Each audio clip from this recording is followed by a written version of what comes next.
Speaker ఇప్పుడు ఈ అసెంబ్లీలో మీ అసెంబ్లీకి సంబంధించి కానీ బడ్జెట్కి సంబంధించి ప్రభుత్వం 9 నెలల పాలనకు సంబంధించి అనేక వైఫల్యాల గురించి మీరు చెప్తా రావడం జరిగింది సార్ ఇప్పటి వరకు. అయితే నిన్న వచ్చినటువంటి పట్టభద్రుల ఎమ్మెల్సీ ఎన్నికల ఫలితాల్లో టీడీపీ గెలిచింది కాబట్టి ప్రజలకు మా పైన ఇంకా నమ్మకం ఉంది, విశ్వాసం ఉంది, అందుకే ప్రజలు మాకు ఓటు వేసి గెలిపించారని సీఎం చంద్రబాబు చెప్తా ఉన్నారు. రమేష్, ఒకటి ఆశ్చర్యకరం కలిగించే విషయం ఎప్పుడని చెప్తాను నేను. ఎమ్మెల్సీ ఎన్నికల్లో రిగ్గింగ్ చేసేవాడిని ప్రపంచ చరిత్రలో నువ్వు ఎప్పుడైనా చూసినావా అని చెప్తాను. ప్రపంచ చరిత్రలో ఎమ్మెల్సీ ఎన్నికల్లో రిగ్గింగ్ చేసేవాడిని నా ప్రపంచ చరిత్రలో ఎవడు నేను చూడలా. ఒక చంద్రబాబు నాయుడు అనే వ్యక్తి మాత్రమే ఎమ్మెల్సీ ఎన్నికల్లో రిగ్గింగ్ చేసేవాడిని నేను చూసింది. అయినా కానీ శ్రీకాకుళంలో మాస్టర్లు బాగానే బుద్ధి చెప్పారు కదా. శ్రీకాకుళంలో మాస్టర్లు, గవర్నమెంట్ టీచర్లు, ప్రైవేట్ టీచర్లు అందరూ కూడా బాగానే బుద్ధి చెప్పారు కదా, గట్టిగా అర్థమయ్యేట్టుగా చెప్పారు కదా. ఎందుకంటే అక్కడ రిగ్గింగ్ చేయడం కష్టం. టీచర్లు వచ్చి కొట్లాడతారు, ఎందుకంటే వాళ్ళే బూతుల్లో ఏజెంట్లు, వాళ్ళే బూతుల్లో పోలింగ్ ఆఫీసర్లు, టీచర్లే. సో వాళ్ళ ఓట్లు వాళ్ళకి రాకుండా చేసినామని అంటే వాళ్ళంతా ఒప్పుకోరు కాబట్టి అక్కడ యూనియన్స్ అన్నీ ఉంటాయి కాబట్టి చేయలేకపోయింది. గ్రాడ్యుయేట్ల దగ్గరికి వచ్చేసరికి ఎవడైనా అంతే అన్నట్టుగా అక్కడ కూడా రిగ్గింగ్ చేసినారు.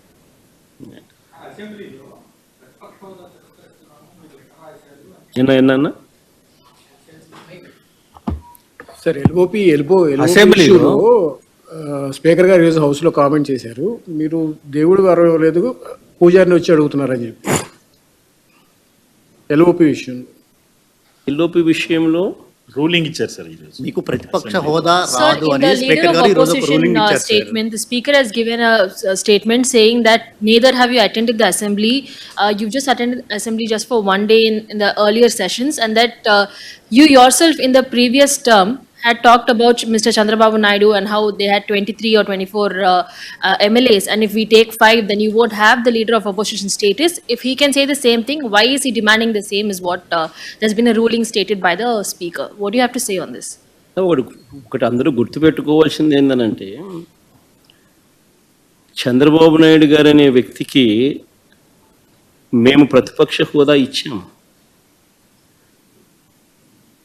చంద్రబాబు నాయుడు అనే వ్యక్తిని మేము ప్రతిపక్ష హోదా ఇచ్చినాం.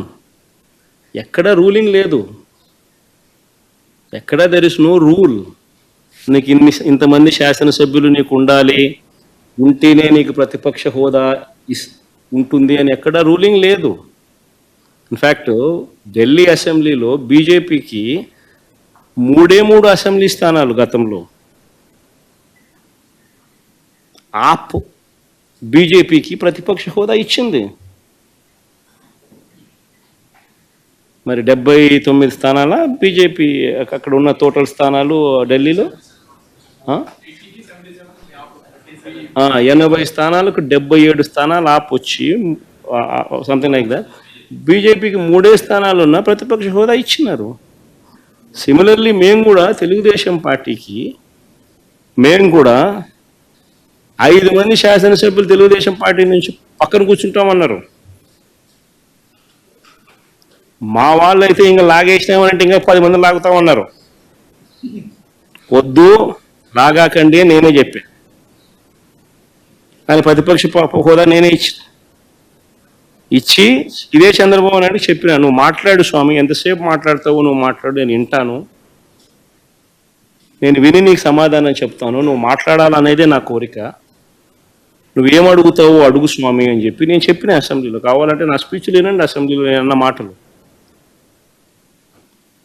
ఆయనకు నాకు మధ్య తేడా అది. ఏదైనా కానీ అసెంబ్లీ అనేది ఎందుకు జరుపుతూ ఉన్నాం? ఈరోజు అది అసెంబ్లీలో ఉన్న పార్టీలు ఏవి? అధికార పార్టీలు, ప్రతిపక్ష పార్టీ మాదొక్కటే ఉంది. వేరే పార్టీలు ఎక్కడున్నాయి చెప్పండి? ఉన్నాయా ఎవరన్నా? మన ప్రతిపక్ష పార్టీ అనేది ఎవరికి ఇస్తారు? మాకు ఇవ్వకపోతే ఎవరికి ఇస్తారు చెప్పు? ఉన్న వాళ్ళందరూ మంత్రివర్గంలో మంత్రివర్గ సభ్యులుగా మీరే ఉండరు, మీరే గవర్నమెంట్లో ఉండరు, అంతా మీరే రూలింగ్లో ఉండరు. మీరే ప్రతిపక్ష పాత్ర ఎట్ట పోషిస్తారు స్వామి? నాకు అర్థం కావడంలా. అధికార పార్టీ మీదే, ప్రతిపక్ష పార్టీ మీదే, డబుల్ యాక్షన్ ఇదేమన్నా? హీరో నువ్వే, అదే నేను చెప్పే స్వామి, రెండు పాత్రలు డబుల్ యాక్షన్. ఒక పక్క నువ్వే కొడతానంటే ఈ పక్క నేనే కొడతానంటే ఎట్లా కుదురుతుంది స్వామి? అది ఉండేది ఈరోజు అసెంబ్లీలో రెండు పార్టీలు ఉన్నాయి, వాళ్ళంతా కలిపి అధికార కూటమి, ఉన్నోళ్ళంతా ఆ పక్క ఉన్నారు. ప్రతిపక్షం ఉన్నది మా పార్టీ తప్ప వేరే ఏ పార్టీ ఉంది? వేరే ఏ పార్టీ లేదు.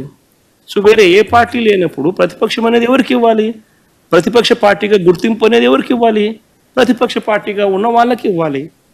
సో న్యాచురలీ ఆ పార్టీకి ఎంతమంది అన్నా ఎమ్మెల్యేలు ఉండని స్వామి, వాళ్ళకు లీడర్ అనేవాడు ఉంటాడు కదా.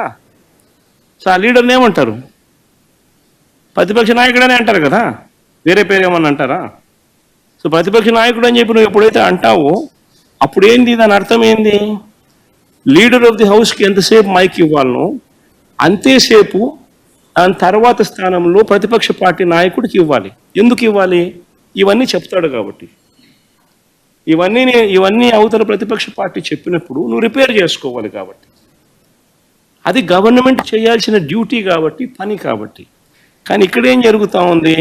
నేను చెప్పనివ్వను, నేను ఎవరి స్వరము విననివ్వను, నీకు 5 నిమిషాల కన్నా ఎక్కువ మైక్ ఇవ్వను అని నువ్వే డిక్టములు పాస్ చేస్తూ ఉంటే ఏ రకంగా అసెంబ్లీలో ప్రతిపక్షం అన్నది మాట్లాడగలుగుతుంది, స్వరం ఇవ్వగలుగుతుంది? ఇప్పుడు మీరే అన్నారు 1.5-2 గంటలు పట్టింది సార్ అని. మరి 1.5-2 గంటలు పడుతుంది. మరి ఇవన్నీ నేను మాట్లాడిన మాటల్లో ఏదైనా ఒకటన్నా వేస్ట్ మాట ఏమన్నా ఉందా? బడ్జెట్కి సంబంధించిన డాక్యుమెంట్సే చూపించినాను, బడ్జెట్కి సంబంధించిన అంశాలే ప్రస్తావించినాను. మరి టైం పడుతుంది. మరి ఇంక పట్టుకోకుండా ఎట్లుంటుంది చెప్పు?